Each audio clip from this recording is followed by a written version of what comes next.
Top of the Wednesday, the W day, win baby win. It's that kind of day. W is that number. It tends to happen. The everything it is. Anywho, I dig it. I love it. A couple things as I try to keep it as short and sweet as possible.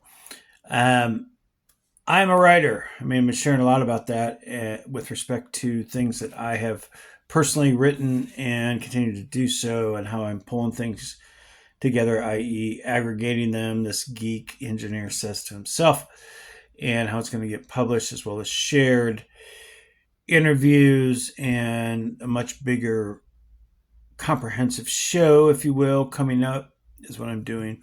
But here I am today with what really resonates with me. So I'm going to go short and sweet as much as I can, which ain't easy as relates to that, right? I mean, 16 seconds, like, boom, I just did that. But there's a little bit more there. I'm going back, as I always will, to Henry Miller, Tropic Cancer. And I'm going to drill in on this for a second because it has huge resonance as it relates to my creative process.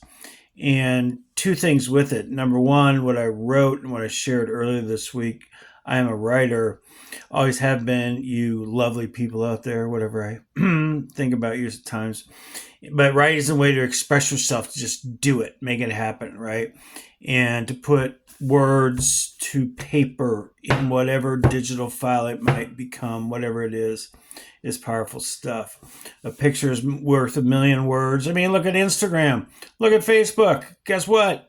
I don't have to talk about that. However, the story is the story, and within every syllable I'm lucky to write and to share, it's that process. As here's number one with that, Ralph Waldo Emerson, the big RWE, born on beloved May 25th in 1803 in Boston, Mass, said, and it's the beginning of this book. You open Tropic Cancer. This is a classic, all right?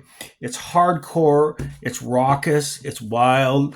I've published a few things about Californication in that show, that series. Much of that feeling and that creative process comes from what Henry Miller stood for, what he's about. And I dig it. I mean, it's just who I am. But you open this beloved book, and I highly recommend you either go to a library or get one, right? Boom. First page. This from RWE, Ralph Waldo Emerson. It's right there, right there, and what it's all about. And as he wrote, these novels will give way. And I guess that's the big point of the creative process, as well as what I'm up to. Well, not up to, I've always been up to it, but what it's all about is about truth. Novels will give way by and by to diaries or autobiographies, captivating books. If only a man knew how to choose among what he calls his experiences, shit happens all the time, experiences, that which is really his experience, and how to record truth truly. Right. And in today's day and age, with all this crap going on with respect to technology, social media everywhere, you got like news and you got stuff coming at you all the time. What's the truth? I mean, my God, there's all this conversation, and has been for years, certainly the last 20 years, about AI. And anybody can grab a picture. Let's talk about Caitlin Clark and the Indiana Fever for a hot second, but we'll talk about Caitlin Clark, right? That awesome, amazing, beloved soul that was born and raised in the great state of Iowa and is off doing great things in the WNBA right now for the Indiana Fever. And she's struggled this year. She's been injured, in, out. They lost the game today. What is today? July 9th. And it was a tough loss. And she was out for 5 games, and she finally got the chance to come back. But they lost by 19 points. That don't make sense, right? I mean, she's an all-star. She is an all-star. And she's also an MVP.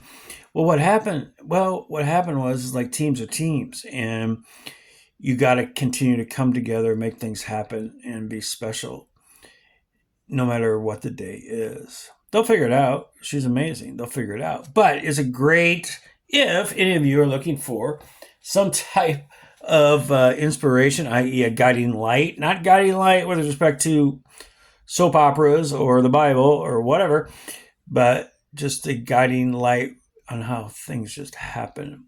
And you got to come together. Whoever your team is, when you play basketball, I've done it many, many times. Great teams, not as good as football, but great teams, right? You put 5 people on the floor on your side. You got to figure out, those 5 got to figure it out together.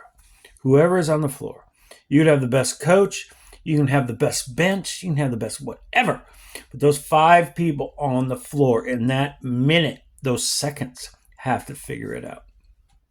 So those are experiences, those are stories. And that will become, I do believe, for the Indiana Fever, the WNBA team, the inspiration, what resonates with their season and how they tell their story. The story is the season, right?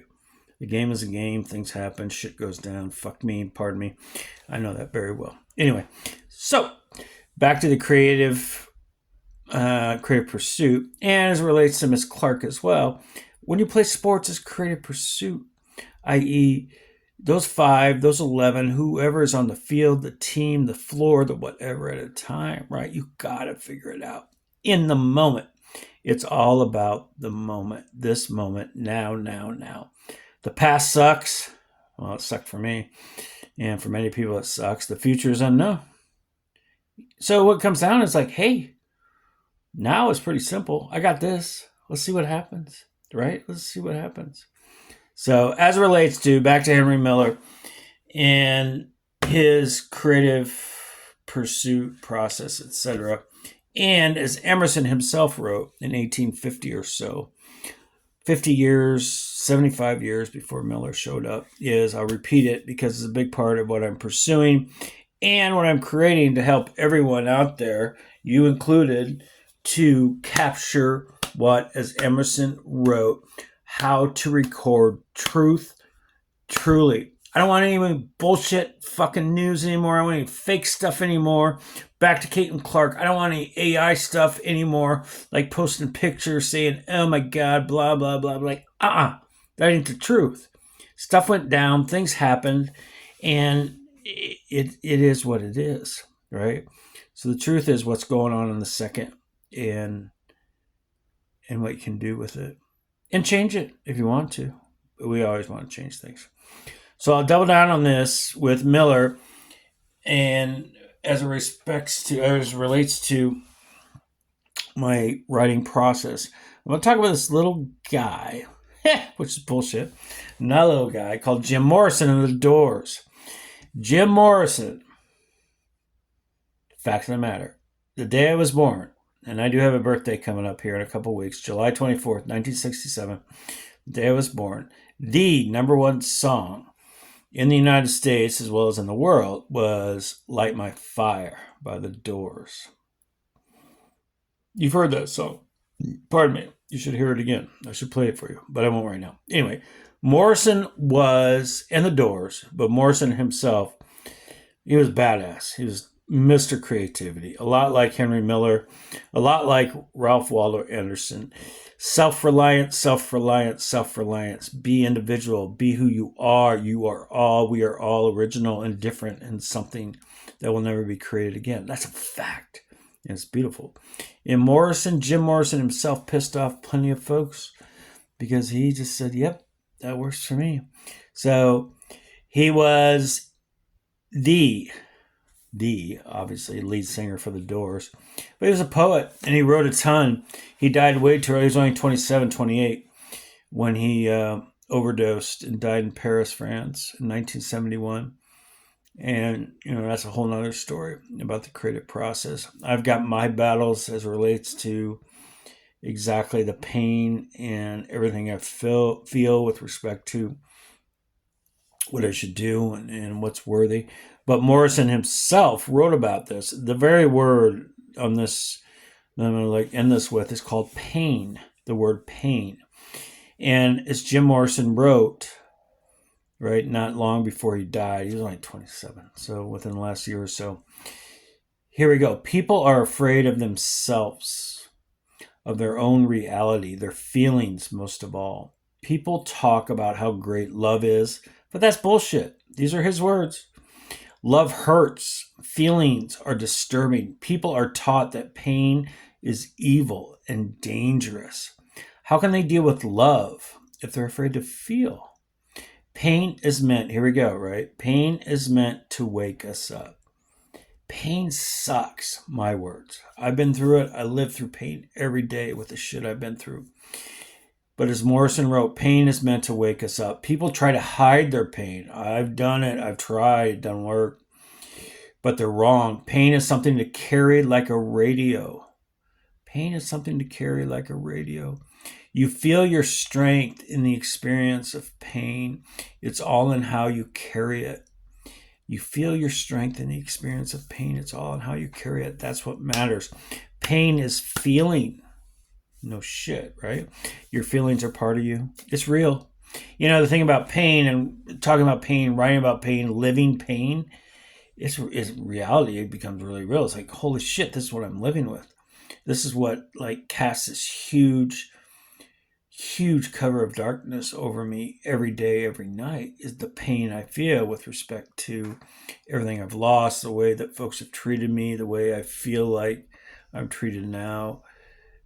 And it just builds and grows on itself. And those feelings, as Morrison wrote, are part of you, your own reality. If you feel ashamed of them, this is huge and important. If you feel ashamed of them, your pain, and hide them, you're letting society destroy your reality. You're letting the society destroy your reality. You should stand up for your right to feel pain. You should stand up for your right to feel pain. And don't be shy about it. Don't be in shame because of it. You should stand up for your right to share and to feel your pain, because that's life.